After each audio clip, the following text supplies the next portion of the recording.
바로 아침 소금물 섭취와 건강에 대한 이 흥미로운 주장들을 한번 깊이 파고들어 보겠습니다. 네. 아침에 그 소금물을 마시는 게 뭐 몸속 찌꺼기를 빼낸다, 건강에 좋다 이런 얘기부터 해서요.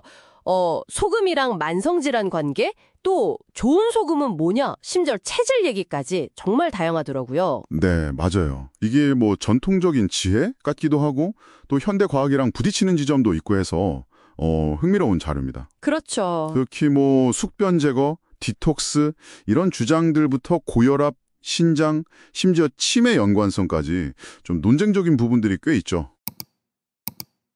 네, 좋습니다. 그럼 첫 번째 주장부터 바로 들어가 볼까요? 이게 제일 솔깃한 건데 아침 공복에 따뜻한 소금물을 마시면 그 삼투압작용으로 장을 청소한다, 뭐 숙변을 제거해서 신진대사를 막 활발하게 만든다. 네, 그런 주장이 있죠. 심지어 머리가 맑아지고 피부까지 좋아진다고 하니까 이거 진짜 효과가 있는 걸까요?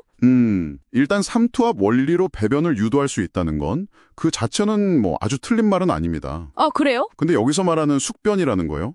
이게 사실 현대 의학에서는 사용하는 개념이 아니에요. 아, 숙변이요? 의학 용어가 아니군요. 네, 오히려 뭐 의학적 필요도 없는데 인위적으로 자꾸 장을 비우는 건 장 본연의 기능을 좀 떨어뜨릴 수도 있고요. 아, 심지어 우리 몸에 꼭 필요한 유익균까지 줄어들게 할 수 있습니다. 그리고 우리 몸은 보통 혈액 염분 농도를 한 0.9% 정도로 항상성이라고 하죠. 그걸 유지하려고 하는데 갑자기 막 고농도 소금물이 확 들어오면 이 균형이 깨지거든요. 아, 깨지는군요. 네. 그러면서 뭐 구토나 설사 같은 약간 탈수 증상 비슷한 부작용이 생길 수 있는 거죠. 이걸 그냥 단순히 독소 배출이다 이렇게 보기는 좀 어렵습니다. 그렇군요. 디톡스라고 보기에는 좀 무리가 있겠네요. 그럼 아침에 수분 보충은 그냥 뭘로 하는 게 제일 좋을까요? 가장 안전하고 효과적인 건 역시 그냥 미지근한 맹물입니다. 밤새 부족했던 수분 채워주고 혈액 점도도 좀 낮춰서 순환 돕고 또 소화기관이 이제 슬슬 활동 시작할 준비를 하게끔 부드럽게 깨워주는 역할. 그게 제일 좋죠. 그렇군요. 뭐 소금물이 입안 세균 줄여준다 이런 말도 있는데 사실 그 효과는 아주 미미하고요. 오히려 너무 짜게 마시면 입안 점막을 자극할 수도 있어요. 그래서 결론적으로 아침 첫 잔은 맹물이 더 유익하다 이렇게 볼 수 있겠습니다. 네, 명쾌하네요. 그런데 자료에 보면 또 다른 정말 흥미로운 주장이 나와요. 네, 어떤 거죠? 고혈압하고 소금 섭취는 직접 관련이 없다. 이러면서 병원에서 맞는 링거에 그 생리식염수를 예로 들어요. 링거 맞아도 혈압 안 오르니까 괜찮다는 식인데요. 이건 정말 의외였어요.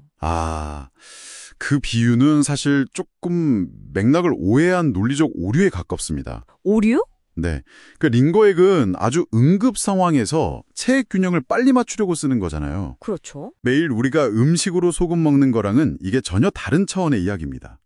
장기간에 걸쳐서 나트륨을 너무 많이 먹으면 몸 안에 수분량이 늘고 혈관이 좀 수축하면서 혈압이 높아진다. 이게 현재까지는 의학계의 정설입니다. 아, 기본 원리는 그게 맞군요. 물론 뭐 사람마다 약간씩 차이는 있어요. 소금 민감성이라고 해서 같은 양의 소금을 먹어도 혈압이 더 잘 오르는 분들이 있긴 합니다. 네, 개인차가 있군요. 응급처치랑 일상식단을 같이 보면 안 된다는 말씀이시고 그럼 신장이나 뭐 치매에 대한 주장은 어떤가요? 그것도 좀... 신장도 마찬가지예요. 건강한 신장은 나트륨 잘 내보내지만 기능이 좀 떨어져 있는 상태에서는 과도한 나트륨이 신장에 정말 큰 부담을 줍니다. 아, 부담이 되는군요. 네, 그리고 치매 예방 효과 있다. 이것도 사실 현재까지 연구 결과들하고는 좀 반대되는 주장이에요. 반대라고요? 네, 오히려 짜게 먹는 식습관이랑 신체 활동 적은 게 노년기 인지기능 저하 위험을 높인다. 이런 보고들이 있고요. 고혈압 자체가 치매의 주요 위험 요인 중 하나로 꼽히기도 하고요. 아하. 그래서 핵심은 결국 나트륨 섭취는 줄이고 칼륨이 많은 채소나 과일 이런 걸 충분히 먹어서 나트륨이랑 칼륨의 균형을 맞추는 것. 이게 중요합니다. 네, 균형. 알겠습니다. 고혈압이나 다른 만성질환과의 관계는 역시 좀 주의해야겠네요. 그렇다면 그 자료에서 말하는 좋은 소금은 어떤가요? 뭐 미네랄이 많은 천일염 같은 건 괜찮다. 이런 주장도 있거든요. 네, 있죠. 천일염에 마그네슘이나 칼륨 같은 미네랄이 들어있어서 몸에 좋은 역할을 하는 건 그건 사실입니다. 네. 근데 여기서 또 생각해 볼 점은 천일염이라고 해서 무조건 다 좋은 건 아니라는 거예요. 뭐 정제 과정에서 미세 플라스틱이라든지 중금속 오염 문제 이런 게 제기되기도 하거든요. 아, 그런 문제도 있군요. 네. 그리고 그런 미네랄들은 사실 소금 아니더라도 다른 여러 음식통에서 충분히 얻을 수 있고요. 단맛이 난다는 건 아마 그 특정 농도나 미네랄 구성에 따라서 좀 주관적으로 느끼는 감각일 가능성이 커 보입니다. 그렇군요.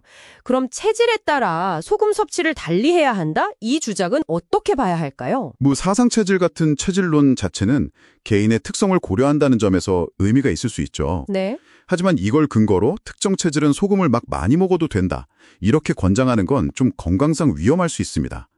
특히 자료에 나온 체질별 권장량이 전통 한의학 관점이랑 좀 다른 부분도 있어 보여서요. 신중하게 봐야 합니다. 아, 전통의학하고도 또 차이가 있군요. 네. 그래서 결국 중요한 질문은 이거 같아요. 이런 전통적인 지혜를 어떻게 지금 현대의 건강 기준이나 환경적인 요인들 속에서 조화롭게 적용할 것인가? 이 문제죠. 네, 정말 생각해 볼 문제네요. 자, 그럼 이 모든 내용을 종합해 보면 어떤 결론을 내릴 수 있을까요? 오늘 우리가 파헤쳐본 아침 소금물 효능 주장은 과학적 근거가 좀 부족하거나 오해가 많다. 네, 그렇죠. 그리고 아침 수분 보충에는 역시 맹물이 더 안전하고 효과적이다. 맞습니다. 그리고 아무리 미네랄이든 좋은 소금이라도 많이 먹는 건 대부분 사람에게 혈압 상승 같은 만성질환 위험을 높일 수 있다. 결국 소금의 질이 섭취 양을 정당화해주진 못한다. 이거네요. 네, 정확합니다. 핵심은 언제나 균형이에요. 소금 절대적인 양은 줄이면서 칼륨 많은 채소, 과일 먹어서 나트륨과의 균형을 맞추는 거. 이게 중요합니다. 네. 그리고 건강 정보는 항상 좀 비판적으로 검토하시고 특히 뭐 특정 질환이 있으시면 반드시 의사 선생님이나 전문가와 상담하시는 게 현명합니다. 네, 맞습니다. 마지막으로 여러분께 생각해 볼 질문 하나 던져드리고 싶습니다. 오늘 본 자료뿐 아니라 건강정보 보다 보면 디톡스, 찌꺼기 배출, 정화 이런 단어들 참 많이 나오잖아요. 네, 그렇죠. 어쩌면 우리가 이런 방법에 끌리는 이유가 어떤 과학적 근거라기보다는 뭔가 복잡한 건강 문제를 한 번에 해결해 줄 것 같은 그런 빠른 해결책에 대한 막연한 기대감 때문은 아닐까? 한번 이 점에 대해서 곱씹어 보시는 것도 좋을 것 같습니다. 아주 흥미로운 주제. 소금에 대해 파헤쳐보려고 합니다. 네, 소금. 정말 할 얘기가 많은 주제죠. 맞아요. 보통 건강의 적이라고 생각하기 쉬운데 이 자료들 보니까 꼭 그렇지만은 않다는 주장들이 많더라고요. 아침 소금물부터 시작해서 고혈압, 치매 예방, 심지어 체질별 섭취법까지요. 네, 상당히 도발적인 내용들도 포함되어 있죠. 자, 그럼 바로 한번 들어가 볼까요? 이 자료들이 소금에 대해서 어떤, 새로운 시각을 보여주는지 같이 보시죠. 첫 번째로 딱 눈에 들어오는 게 아침에 일어나자마자 그 따뜻한 소금물을 마시는 습관이에요. 아, 네, 그거요. 자료에서는 이게 밤새 쌓인 노폐물을 배출하는 데 도움이 된다고 일종의 디톡스 효과가 있다고 하네요. 흡수도 굉장히 빠르다고 하고요. 어떻게 보세요? 네, 그 부분 상당히 흥미로운데요. 여기서 중요한 건 그냥 나트륨을 먹는다는 게 아니라 그 미네랄이 풍부한 좋은 소금 있잖아요. 아, 좋은 소금. 그냥 짠 맛만 내는 게 아니군요. 그렇죠. 이걸 체내 순환 개선이나 입속 건강에도 연결시키던데 물론 자료에서도 신장 기능이 좀 약한 분들은 부담될 수 있으니까 너무 많이 먹는 건 경계해야 한다 이런 말은 꼭 붙이고 있어요. 그건 당연히 주의하겠네요. 네, 결국 핵심은 적당한 양이랑 좋은 종류의 소금, 이거인 것 같습니다. 그리고 제가 정말 좀 놀랐던 부분은 고혈압에 대한 내용인데요. 아, 네, 고혈압. 이게 가장 논쟁적인 부분일 수 있죠. 우리가 보통 소금은 고혈압, 주범 이렇게 거의 공식처럼 알고 있잖아요. 근데 이 자료들은 정면으로 반박을 해요. 맞아요. 혈관 자체의 경직성이라든지 아니면 혈액 점도, 심장 기능 이런 다른 요인들이 더 클 수 있다. 소금이랑 직접적인 관련성은 생각보다 적다. 이렇게 주장하거든요. 네, 심지어 병원에서 맞는 링거액, 그 생리식염수 있잖아요. 네네. 그걸 맞아도 혈압이 막 오르지는 않는다는 점을 근거로 들기도 하고요. 와, 이건 진짜 기존 상식이랑 많이 다른데요? 그렇죠. 그래서 사실 기존 의학계의 일반적인 권고랑은 좀 배치되는 시각이라서 신중하게 봐야 할 필요는 있습니다. 물론이죠.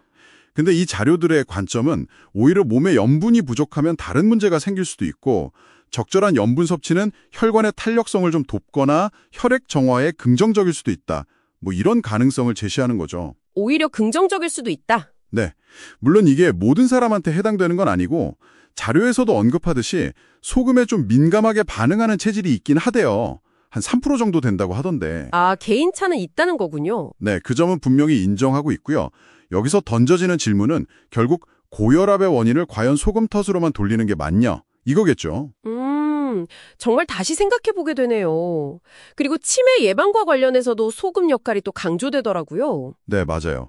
뇌에 영양분을 보내고 노폐물을 빼내는 그런 순환 과정에서 소금이랑 미네랄이 꼭 필요하다는 주장인데 이것도 좀 흥미로웠어요. 네, 그 근거로 우리 몸의 체액들 있잖아요. 눈물, 땀, 소변 같은 거. 네, 다 짜죠. 다 짠맛이 나죠. 그 염분이 체내 노폐물 이렇게 끌어내서 배출하는 디톡스 작용의 핵심적인 역할을 한다. 이렇게 해석을 하는 거예요. 아, 노폐물 배출. 그렇죠. 이런 관점에서 보면 염분을 너무 부족하지 않게 섭취하는 것이 오히려 뇌혈관을 건강하게 유지하고 노폐물이 쌓이는 걸 막아서 결과적으로 치매 예방에도 기여할 수 있다. 이런 논리로 이어지는 거죠. 와, 정말 소금의 재발견인데요. 그럼 도대체 얼마나 먹어야 하는 걸까요? 이게 제일 궁금한데. 그게 참 어려운 질문이죠. 자료들도 정답은 없다 이렇게 말해요. 결국 개인의 체질을 봐야 한다는 건데요. 체질이요? 네. 예를 들어서 몸이 좀 건조하거나 열이 많은 체질인 사람은 소금을 조금 더 먹는 게 도움이 될 수 있고 반대로 몸이 좀 차가운 체질은 너무 많이 먹으면 오히려 근력이 약해진다거나 하는 부작용이 올 수도 있으니 적게 먹어야 한다. 이런 식으로요. 아, 사람마다 다르다는 거군요. 네. 자료에서 오행체질이라는 개념을 쓰던데 이게 결국 사람마다 타고난 생리적인 특성이 다르니까 소금 섭취도 거기에 맞춰야 한다는 접근법인 거죠. 단순히 좋다 나쁘다 이게 아니네요. 그렇죠. 내 몸 상태를 먼저 이해하고 그에 맞는 양을 조절하라는 거예요. 그리고 여기서 또다시 강조되는 게 아까 말한 좋은 소금. 네, 미네랄 많은 거. 네, 미네랄은 풍부하고 나트륨 함량은 상대적으로 좀 낮은 그런 좋은 소금을 골라서 본인에게 맞는 간으로 음식을 좀 즐기는 습관, 이게 중요하다는 겁니다. 와, 오늘 당신의 자료들 덕분에 소금에 대해서 정말 다양한 어떤 새로운 시각들을 만난 것 같습니다. 네, 저도 정리하면서 흥미로운 점들이 많았습니다. 무조건 줄여야 하는 대상이 아니라 어떤 소금을 또 얼마나 그리고 무엇보다 나라는 개인의 특성에 맞춰서 먹느냐에 따라 건강에 아주 중요한 열쇠가 될 수도 있다는 주장이었네요. 네, 맞습니다. 특히 그 좋은 소금의 가치 그리고 개인의 체질적인 차이를 고려해야 한다는 점이 참 인상 깊었어요. 획일적으로 그냥 저염식 하는 것과는 상당히 다른 관점이죠. 네, 어떤 부분이 가장 흥미롭게 다가왔나요?